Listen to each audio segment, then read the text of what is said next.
In this video, I'll show you how to purchase Audible books on iPhone. First, open the Audible app on your phone. Tap the Discover tab in the bottom navigation bar.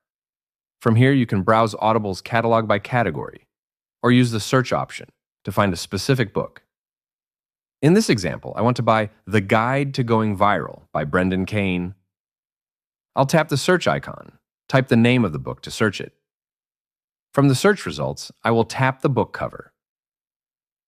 On the book page, I can choose to buy the title with a credit, purchase it with cash, or add it to my wish list. If you're an Audible Premium Plus member, you also get a 30% discount when purchasing audiobooks with cash.